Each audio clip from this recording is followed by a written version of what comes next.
I'm happy to introduce a great legend from West Virginia, Chair Shelley Moore Capito. Senators, go get him. Yeah. I should just sit down now that I'm a legend, but that goes against everything we do, right? It's great to be here with my House colleagues and my Senate colleagues. And I want to say, first of all, the gauntlet that Senator Schumer threw out to Speaker McCarthy when he said, you can't have a plan, you won't get it done. Well, guess what? They got it done. And they have the only plan that we see that raises our debt limit, but also responsibly brings in fiscal sanity. Plain and simple, the president, who prides himself on being such a great negotiator, has refused to negotiate for 97 days. And so here we are on the brink of a Biden default. And I think we saw the helicopters going across here. And I said, I think he's leaving now to go to Japan. I'm like, stop. You know, we have an obligation here. We have an obligation to the people that we represent. We have an obligation to ourselves as responsive legislators, to do the right thing. And the right thing was to get into the room. And as Dusty said, you can't go back and find those 97 days again. But it's time now for the president to get serious, to have fiscal responsibility, fiscal sanity. And I can tell you, I know it's hard to rein in the cats on the House side. It's really hard to rein in the Republican cats on the Senate side. And we are united behind our House colleagues. They did a magnificent job of showing strength, of showing a plan, of showing a common sense, plain and simple way to answer the great challenge of the fiscal situation that we find ourselves in. So I have full confidence that the negotiators in the room are going to be able to work this out with the Speaker leading the way. And I've heard Leader McConnell say more than a few times, this is not an unusual exercise to negotiate the debt limit, to have fiscal responsibility as a part of that. We've done it many times in the past, and we have to do it this time again. And I would like to introduce Representative Chip Roy from the great state of Texas.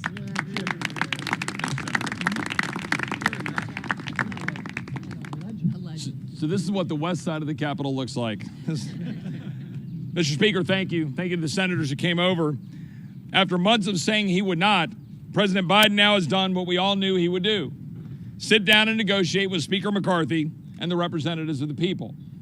This is not surprising, because Americans saw Republicans pass a common sense, responsible fiscal path forward for America and realized that the only person talking about default is President Biden. Now the president says we must trade away all but perhaps the most basic of reforms that we passed in the bill. But throughout his posturing, the president has failed to realize the most fundamental and important truth: that the core of this debate is not whether the federal government will default on its debt. It won't. But whether we will continue to allow this nation to default on the American dream. The truth is, the dream is out of reach for too many Americans. And the biggest obstacle is the very government entrusted to protect it. So we gather here today on a bicameral basis to send a message to the president. This legislation is purposeful, not political. We stand for the hardworking American family unable to afford groceries, gas, housing, or health care because of inflation fueled by trillions of dollars in reckless spending.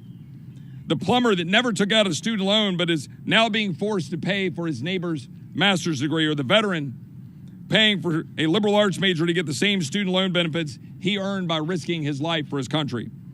The nurse who wants to save lives without a federal bureaucrat saying she has to take a needle.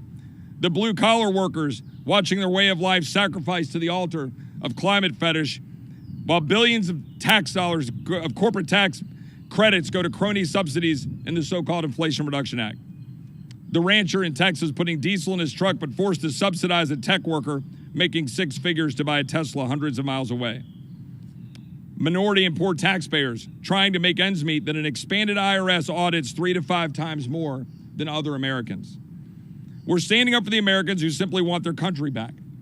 And all they ask is that we stop recklessly spending money we do not have, racking up debt, weakening the dollar, driving up inflation, all to fund the very bureaucracy weaponized against their way of life. as we saw yesterday unfold regarding the FBI. We passed the Limit, Save, Grow Act to do just that, to shrink Washington and grow America. We did our job. Now it's time for the president to do his. Mr. Speaker. Well done, Chip. I'm so honored with the people behind me. You know, the president, 105 days ago when I sat with him, said he wouldn't negotiate. America's too great to have such a small, petty idea as that. Americans believe you should talk. We wanted to talk the entire time. But when he refused to take action, we did take action. We took action for the American public. You know, I watched Elise come up here and talk. Her throat's a little sore. She's been talking a lot, but she's a new mom. It's her first Mother's Day. I don't know if you've ever met Sam, happiest guy you've ever seen. But you know what? When Sam was born, he was handed a bill for $94,000. $94,000 to every new child born in America. That's the legacy that's being left. But we decided enough is enough. We actually want to give them a future, give them an opportunity, give them the ability to go further than the generation before them. And this is the moment in time to make that stand. The only question is whether we have a Biden default or not. It's the president himself. We passed something reasonable and sensible. All we say is let's spend what we were spending 5 months ago. Let's save, and the money that we have appropriated that hasn't been spent for 2 months, let's bring it back to the hardworking taxpayer. Let's put some caps on what the future Congresses can spend. Let them spend more, but only grow by 1%. And let's unshackle what holds the greatness of this nation back to build. Let's cut the red tape to have that permitting reform. And you know what? Let's help those that need a challenge to take them from poverty to a job. We've known it works. We've seen it work before. Let's not settle for what we have today. Inflation, dependency on China, runaway spending. Let's know what America can be and let's achieve it. With that, let's take some questions. Yes, sir. So while Republicans have proposed this plan to the president, you still have Democrats who are still trying to put certain different plans for federal spending. You're looking at things like FMLA, they're still trying to put that on the table. Is there still an avenue that Republicans would entertain those federal programs, or is that something that's completely off limits? Look, the way the founders created this government, which is so amazing, the House passes the bill, the Senate could pass a bill, and then we could go to conference. Unfortunately, the Senate under Schumer, the only thing I think they've passed, what I've noticed is March is Maine maple syrup month. I don't know if they want that in the bill or not, but I would entertain that. There's nothing to go to conference with a Democrat idea. And the sad part, when I sit with the Democrats, their ideas are old. You know what they think? We should just tax more. But anyone who would look at what's going on, if you look at the 50-year average of what comes in from the taxpayer of America, normally we bring in 17% of our GDP. Right now, we're bringing almost 20%. Do you know how many times in modern history that has ever happened? That much? Only 2 times, in 1944 and 2000. But if you look at how much this government is spending, on a 50-year average, we usually spend 21% of GDP. He's at 23.6 going to 25. It is not a revenue problem. It is a spending problem.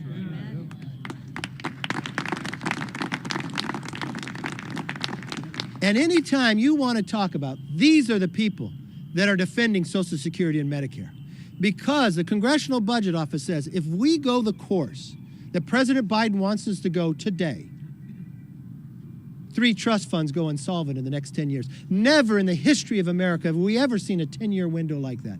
Social Security, Medicare, and the Highway Trust Fund.